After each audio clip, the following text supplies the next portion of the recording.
जीवन का सही मार्ग हमारी सोच पर निर्भर करता है। हम जैसा सोचते हैं वैसे ही बन जाते हैं। जीवन का मार्ग चुनना बहुत ही महत्वपूर्ण है। सही दृष्टि, सही विचार और सही कर्म ही हमें सच्चे सुख और शांति की ओर ले जाते हैं। हमें अपने जीवन में सदैव यह प्रयास करना चाहिए कि हम अपने और दूसरों के लिए सुख और शांति का कारण बने, न कि दुख और परेशानी का। तो चलिए इसे एक कहानी के माध्यम से समझते हैं। एक बार की बात है, बुद्ध शिष्य एक गांव से गुजर रहे थे। वहां उन्होंने देखा कि लोग दुखी और परेशान हैं। बुद्ध ने गांववासियों से पूछा, आप सब इतने दुखी क्यों हैं? गांव का मुखिया आगे आया और कहा, हे प्रभु, हम सब यहाँ जीवन की कठिनाइयों से जूझ रहे हैं। हमारे पास न तो पर्याप्त भोजन है, न ही अच्छे कपड़े और न ही रहने के लिए घर।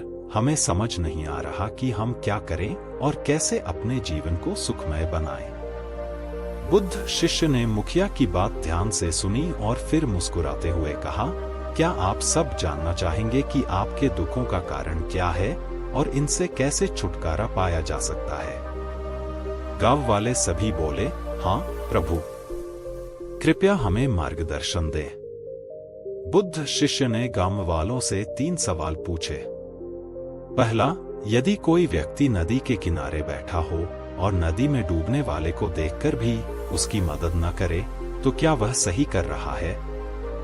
दूसरा, यदि किसी के पास असीम धन हो लेकिन वह भूखों को खाना न खिलाए, तो क्या वह व्यक्ति सुखी हो सकता है?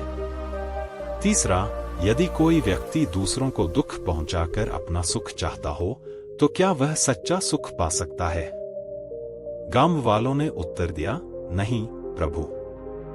बुद्ध शिष्य ने समझाया, आप सबके दुखों का कारण यही है कि आप दूसरों की पीड़ा को नहीं समझते, आप केवल अपने सुख की चिंता करते हैं। सच्चा सुख और शांति तब मिलती है जब हम दूसरों की सेवा करते हैं, उन्हें खुशी देते हैं। जीवन का सही मार्ग वही है जहां हम प्रेम, करुणा और दया का पालन करते हैं। जीवन में हर व्यक्ति को 3 चीजें अपनानी चाहिए: सही दृष्टि, सही विचार और सही कर्म। सही दृष्टि का मतलब है कि हम जीवन को सच्चे रूप में देखें। सही विचार का मतलब है कि हम सकारात्मक सोचें और सही कर्म का मतलब है कि हम ऐसे कार्य करें जो दूसरों के लिए हितकारी हों। गांव वाले बौद्धिक शिष्य के उपदेश से बहुत प्रभावित हुए और उन्होंने अपनी सोच और व्यवहार में परिवर्तन लाने का प्रयास किया।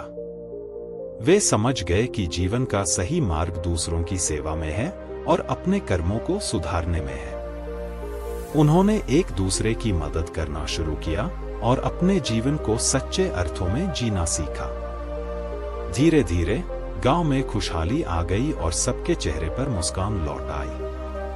तो इस तरीके से बौद्ध शिष्य ने उन्हें समझाया कि जीवन का सही मार्ग क्या है।